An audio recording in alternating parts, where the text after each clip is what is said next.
keys to starting youth gaming movement culture. We're here with my buddy Sean Pottinger in Hawaii, MTG 808 Jr. Yep, that's us. In Hawaii, and he's got this. I said that twice. Yeah, cool. So me and you, we met through the Junior Super Series. Yeah, like, youth Magic has been a big part of both of our lives. Yeah. Sean beat me playing for Top 8 at Nationals and Junior Nationals 2006, and I cried. My crowning achievement. Yeah. I sobbed. Yes. Publicly. And that program doesn't exist anymore. Unfortunately, no. Wizards got rid of the JSS almost 10 years ago now, and there really isn't anything set up to get kids playing with other kids. Yeah, there is no like intro. There's nothing. No product specifically for kids. No. Yeah. So you're doing that, and you've been a teacher, and yeah. So my background is in education. It's a dream of mine to bring together education and magic. Those are my two loves. And the project has really just been to kind of get kids into the game. It's a really complex game. Hey, what's up? It's a really complex game, and they need support to learn how to play. They need places to play with their friends, right? Right. People to invite them in, and I think it's. I've talked about it a lot. I think it's super important. Like, people are spending more and more time on their phones. Oh yeah, and every kid has a phone. Yeah, it's a paper game that actually gets you out and meeting people and socializing. The face-to-face interactions are so important for just learning how to be a person.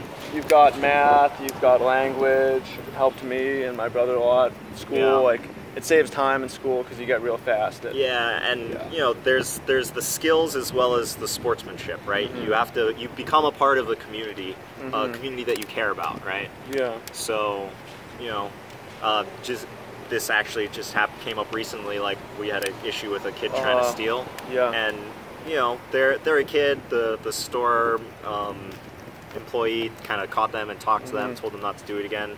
But then, you know, taking them up to the side and just having that opportunity to talk about, you know, this is what makes us a community.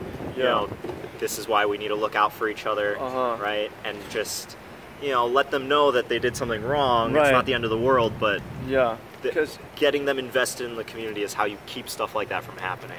Yeah, and he learned a valuable lesson, like, without having to get beaten up, right? Like, do that in the wrong situation. And, so hopefully that helped him out.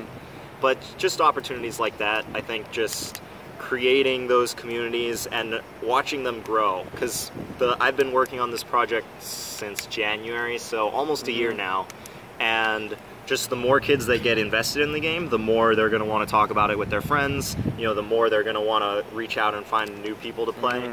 We went from having like 3 Magic clubs on the island that I knew of in January to now we've got like 5 or 6 that are rolling, and then 2 or 3 more that are trying to get started this school year. That's awesome. You know, once you start making the community and supporting it, then it growing kind of happens on its own.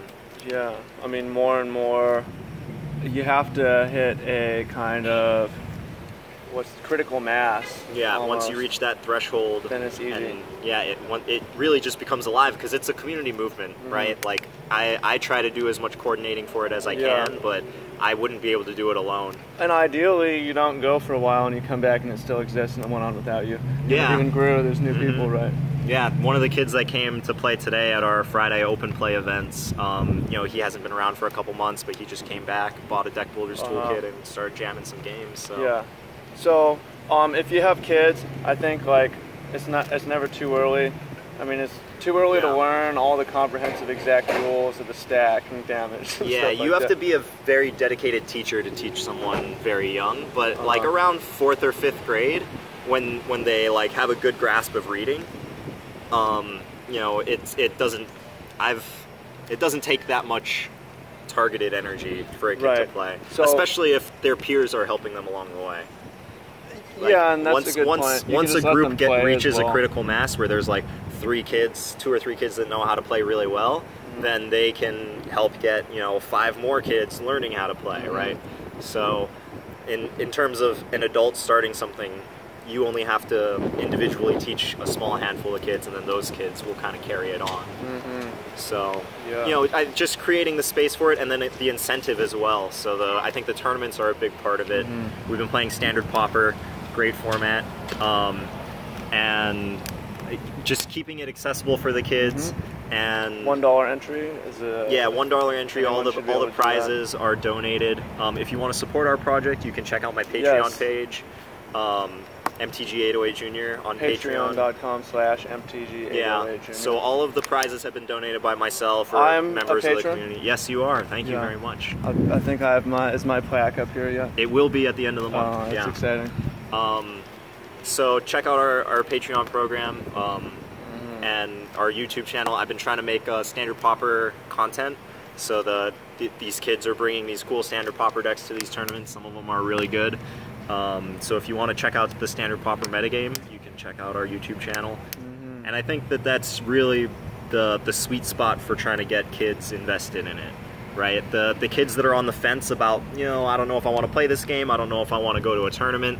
If you can say you can show up to a tournament with a deck that costs, $3, or a deck that you can just give them. Play for $1 and get 2 packs just for showing up. Like, it's all upside. Then they'll want to come. And then the kids that are really into the game and have their commander decks or whatever, they'll still show up to play Standard Pauper because it's a really fun format. And ultimately, the kids just want to play with their friends. So having that space to do that is really it's a way special. to do it. Neutral place, buses get there, easy to get to. Yeah. So having you here these past couple months has been a big help. It's been fun. Yeah, growing everything. Yeah. Plan to be inspiring back the kids in March or April, May, Right on. and then I'll be here. Yeah, I might get a car or make it more permanent. We'll see what happens. Oh man, that transportation, that's a big commitment. Yeah. Cool. Yeah, well, you could always buy it and flip it. I mean, anyways. So if anyone has any questions about how to teach the youth Magic, or I would love to help out anyone who is interested in doing something similar, or if you have experiences that you think I could benefit from. I definitely like talking to people about this. Just trying to, the dream is to bring back the JSS from the bottom up.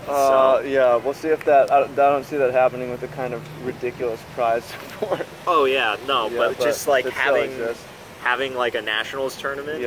Youth nationals that parents can justify flying their kids or to. even just having like an island championship here. That would be so sweet, because there's like at least 7 or 8 different schools that have varying levels of officiality and Magic clubs. If it's across islands, would be cool. Like Marsha's been doing great things on the Big Island. Fly in kids from the Big Island. Right, and that's like having an experience like that, like having the fundraise to travel to a tournament, right? Like that is an awesome project for kids to experience, especially as a team, right? So, I would love to see that happen. That'd be awesome. My dream is for Magic to be as cool as playing football in high school. We're a long ways off, but you got to shoot for the stars. Football's not that cool anymore. Fair enough. Basketball, soccer. Say Magic is not necessarily less cool than wrestling. Yeah. I like wrestling, but it's not necessarily that cool. It can be. Yeah. It can be. Yeah. Depends. But just getting kids to have a community that they can identify with and then try to excel within. Yeah. I think that's the key point. And kids, you don't only get that from Magic, but being able to get that out of Magic is a great option. So cool. Yeah, so if you have any questions or comments about youth Magic, comment on this video or go to Sean's MTG808 Jr. YouTube, Facebook, and Patreon. Yeah, anywhere. So check out our project. Thank you, Sean. We appreciate what you do, and thank you for helping us out. Hope to see this thing blow up, and hopefully I'll be back in the spring to record another video. Sweet.